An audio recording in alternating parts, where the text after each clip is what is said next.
Alright, ladies and gentlemen, hello! Then this video. Continue with previous tasks to set the baseline pose when the Hyuto is played. And we also need to arrange all the locators for the GuZheng strings. That's all manual labor. I'll explain it first. What are we going to do, and how do we do it? Then I will directly operate it in one breath. The whole process will be recorded on the screen, but there will be very little explanation. We have a ready-made example, so it's a little easier to explain. We found Zhongli.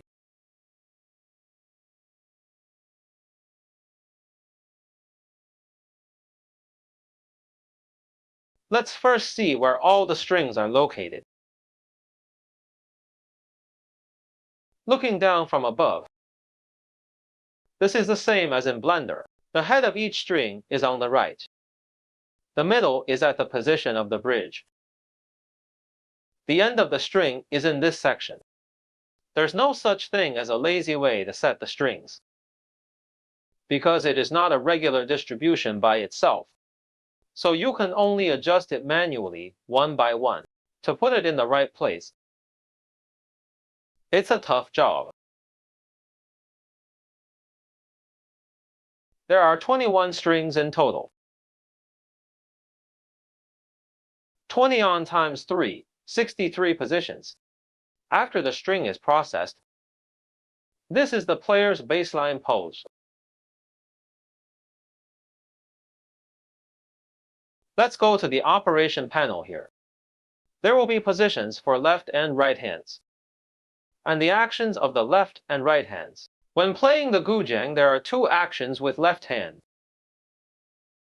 One is press. One is plucking, normal. But you don't pluck the left string, you pluck the right string. If you want to play a non-pentatonic scale, you have to play on the strings of the pentatonic scale. Change pitch to a non-pentatonic scale by press it. So the left hand has two actions, normal and press. Then the right hand also has two actions, normal, ordinary plucking. There's also vibrato. It is not called vibrato in GuZheng. It's called tremolo. I'm just saying it's a bit abstract. Let's load it directly and take a look.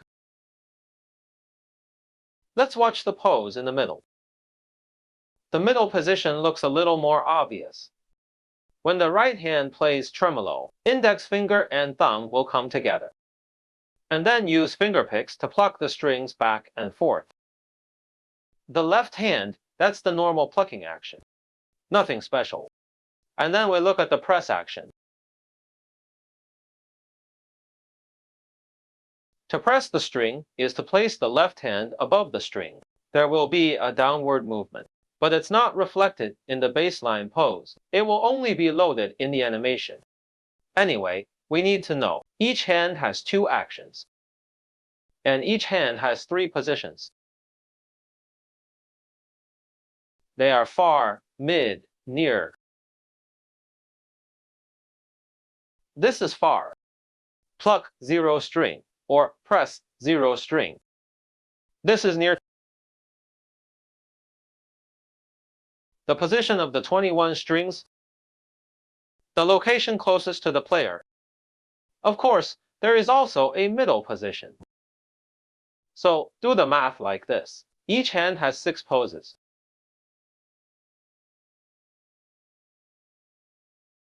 There are 12 poses with both hands. Not too many.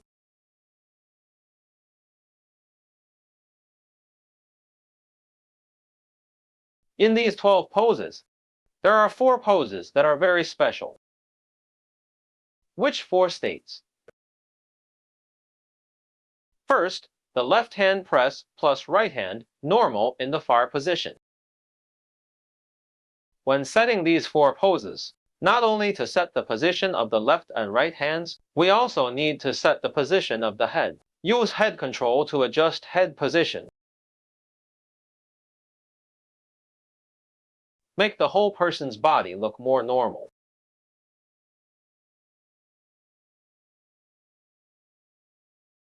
That is to say, we have to record the position of the head 4 times, except for current, far position, left press, right normal, left normal and right tremolo. Like this pose, the head position also needs to be adjusted.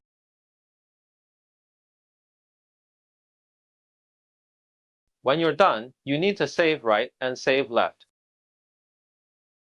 In the near position, it is also the combination of these two actions. Left press, right normal. Or vice versa, right tremolo, left normal. The position of the head must be recorded in all 4 states. Why would that be? Because of the position of the head and the position of mid-hand. They form a linear mapping. We only need 4 points to represent a space. Then the 4 middle hand positions and the head positions is enough to form a mapping between the 2 spaces, the head movement space and the mid-hand movement space. We only need to save 4 states. So when you set these 4 states, remember to adjust the head position. Make the upper body of the character appear normal. Also, pay attention to the angle of the palm. I'll take the right hand as an example. In fact, the left hand follows the same principle, but the right hand looks clearer. Let's look at the angle of the palm in the near position, because the distribution of the strings is an arc like this.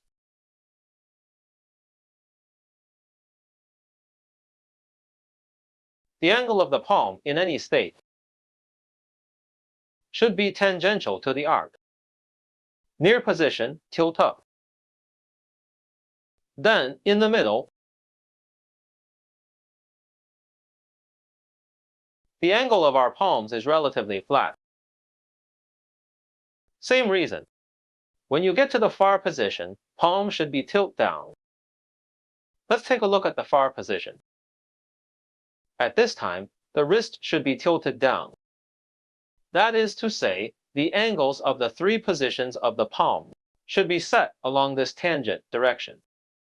The same goes for the left hand.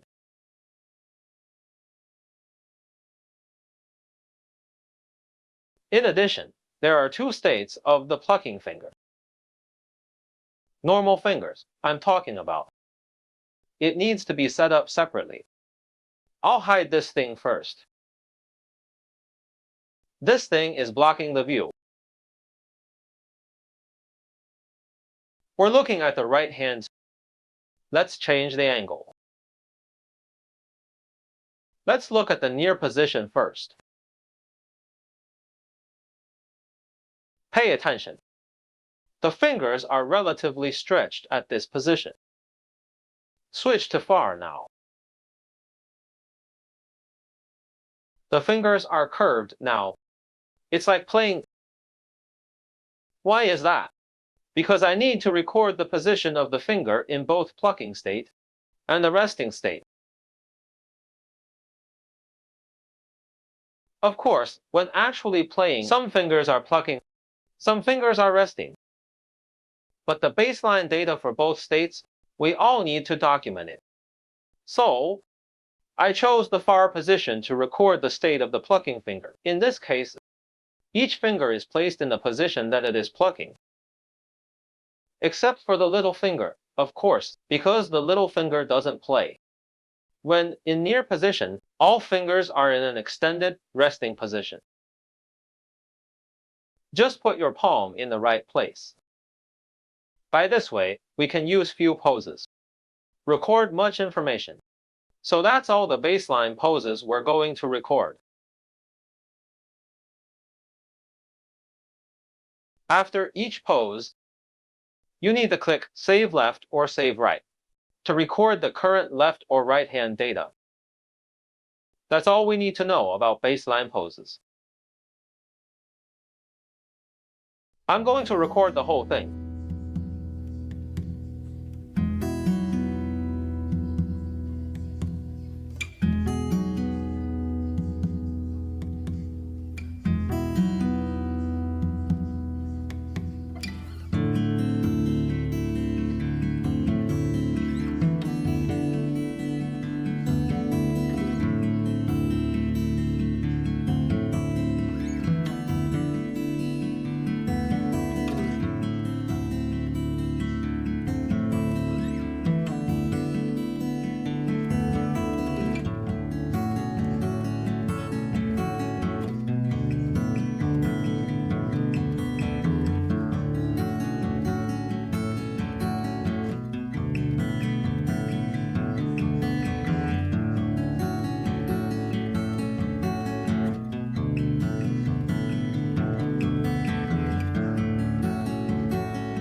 Okay, we're done setting the head of the string here. If you are afraid of losing your location data, two ways to save. One is to click Save Left and Save Right casually. It will save the data to the GuZheng Drift instance. Another way is to save the data in a control rig. We are at the BC mapping panel here. It has an Apply Selected to Init button. It will take the current position of our chosen controls, right as their initial value.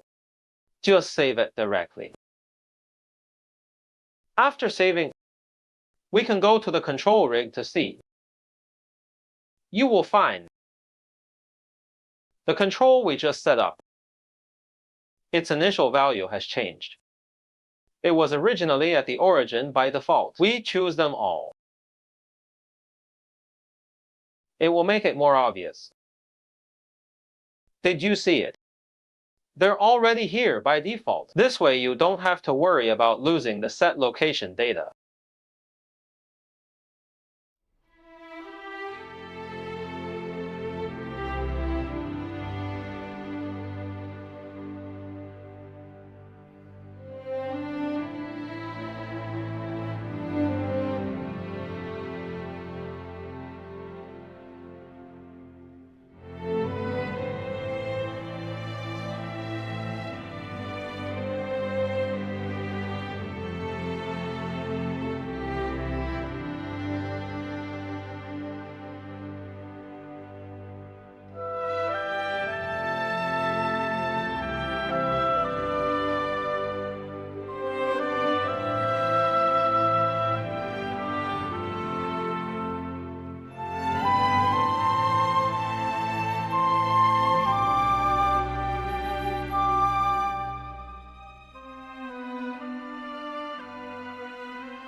Okay, that's it.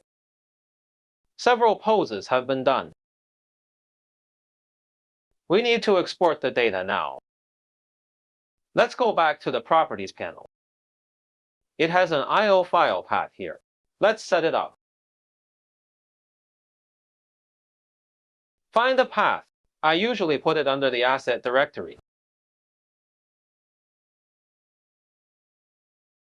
There is a GuZheng _master directory. It means master GuZheng. I called it the Hutao _Unreal. Then click Export. We can take a look at the content of this file.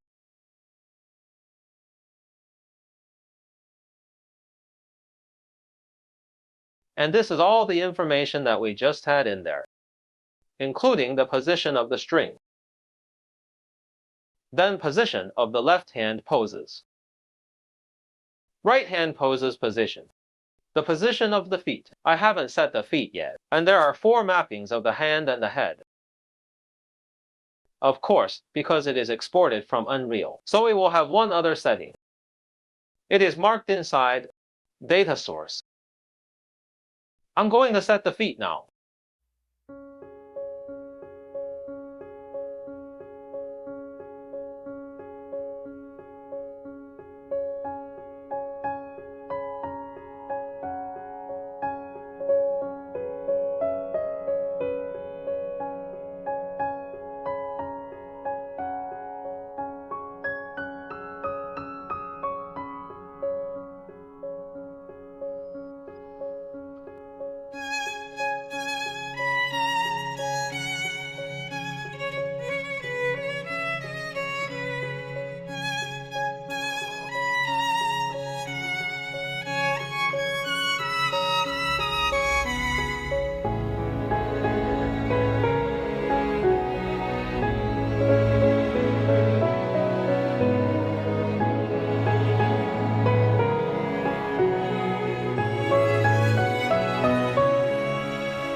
Okay, that's it for now.